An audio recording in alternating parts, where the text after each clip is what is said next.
দোল পূর্ণিমার নিশি নির্মলয় আকাশ, ধীরে ধীরে বহিতেছে মলয় বাতাস।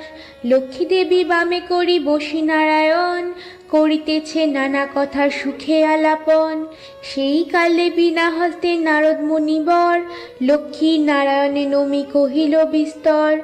ঋষি বলে মাগো তব কেমন বিচার, সর্বদা চঞ্চলা হয়ে ফিরো দ্বারে দ্বার।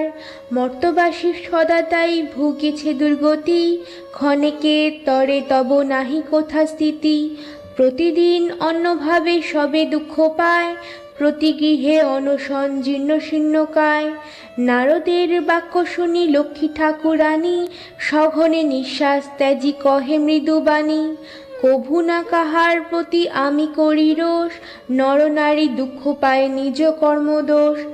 যাও তুমি ঋষিবর ত্রিলোক ভ্রমণে, ইহার বিধান আমি করিব যতনে।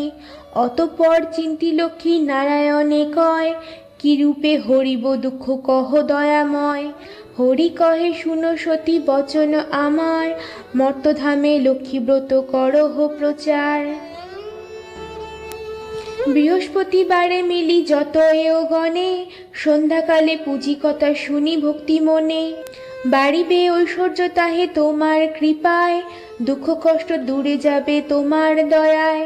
শ্রীহরির বাক্য শুনি আনন্দিত মনে, মর্তে চলিলেন লক্ষ্মীব্রত প্রচারণে। অবন্তী নগরে লক্ষ্মী হল উপনীত, দেখিয়া শুনিয়া হল বড়ই স্তম্ভিত। নগরের লাখপতি ধনেশ্বর রায়, অগাধ ঐশ্বর্য তার কুবেরের প্রায়। সোনার সংসার তার শূন্য হিংসা দেশ, প্রজাগণে পালিত সে পুত্র নির্বিশেষ। এক অন্য 7 পুত্র রাখি ধনেশ্বর, যথাকালে সসম্মানে গেল লোকান্তর।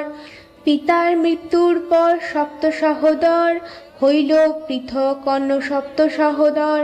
ক্রমে ক্রমে লক্ষ্মী দেবী ছাড়িল সবারে, সোনার সংসার সব গেল ছাড়খাড়ে। বৃদ্ধা ধনেশ্বরপতি না পারি তিষ্ঠিতে, গহন কাননে যায় জীবন ত্যাজিতে। হেনকালে ছদ্মবেশে দেবী নারায়ণী, বন মাঝে উপনীত হলেন আপনি। মধুর বচনে দেবী জিজ্ঞাসে বৃদ্ধারে, কি জন্য এসেছ তুমি গহন কান্তারে। কাঁদিতে কাঁদিতে বৃদ্ধা অতি দুঃখ ভরে, তাহার ভাগ্যের কথা বলিল লক্ষ্মীরে। সহিতে না পারি আর সংসার যাতনা, ত্যাজিব জীবন আমি করেছি বাসনা। লক্ষ্মী দেবী বলে শুনো আমার বচন, মহাপাপ আত্মহত্যার নরকে গমন। আমি বলি সাধ্যে তুমি করো লক্ষ্মীব্রত, দুঃখ রবি অস্ত যাবে হবে পূর্বমত। মনেতে লক্ষ্মীর মূর্তি করিয়া চিন্তন, এক মনে ব্রত কথা করিবে শ্রবণ। যেই গৃহে লক্ষ্মীব্রত গুরুবারে হয়, বাধা থাকে লক্ষ্মী তথা জানিও নিশ্চয়। বলিতে বলিতে দেবী নিজ মূর্তি ধরি, দর্শন দিল তারে লক্ষ্মী কৃপা করি। মূর্তি হেরি বৃদ্ধা তারে প্রণাম করিল, আনন্দিত হয়ে বৃদ্ধা গৃহেতে ফিরিল। গৃহেতে ফিরিয়া বৃদ্ধা করিল বর্ণন, যে রূপে ঘটিল তার দেবী দর্শন। ব্রতের বিধান সব বধূদের বলে, শুনি বধূগণ ব্রত করে কৌতূহলে। বধূগণ লয়ে বৃদ্ধা করে লক্ষ্মী ব্রত, হিংসাদের স্বার্থভাব হইল তিরোহিত।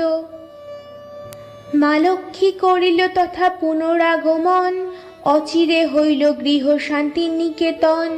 দৈবযোগে একদিন বৃদ্ধার আলয়ে, উপনীত এক নারী ব্রতের সময়ে।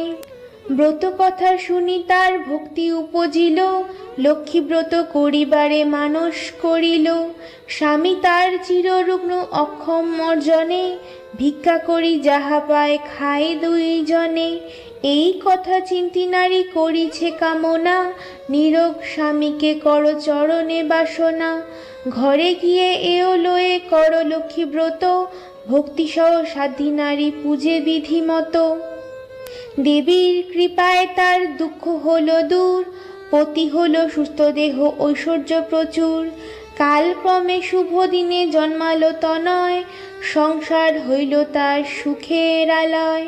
দয়াময়ী লক্ষ্মী মাতার সদয় হইল, রূপবান পুত্র এক তাহার জন্মিল। এই রূপে লক্ষ্মীব্রত করে ঘরে ঘরে, প্রচারিত হয় ক্রমে অবন্তী নগরে। এই ব্রত যেই নারী করে এক মনে, লক্ষ্মীর কৃপায় সেই বাড়ে ধনে জনে। করজোড় করি হাত ভক্তিযুক্ত মনে, করহ প্রণাম এবে যে থাক যেখানে। ব্রত কথা যেবা পড়ে যেবা রাখে ঘরে, লক্ষ্মী কৃপায় তার মনোবাঞ্ছা পুরে। লক্ষ্মীর ব্রতের কথা বড় মধুময়, প্রণাম করিয়া যাও যে যার আলয়। লক্ষ্মীব্রত কথা হেতা হইল সমাপন, মনের আনন্দে বল লক্ষ্মী নারায়ণ।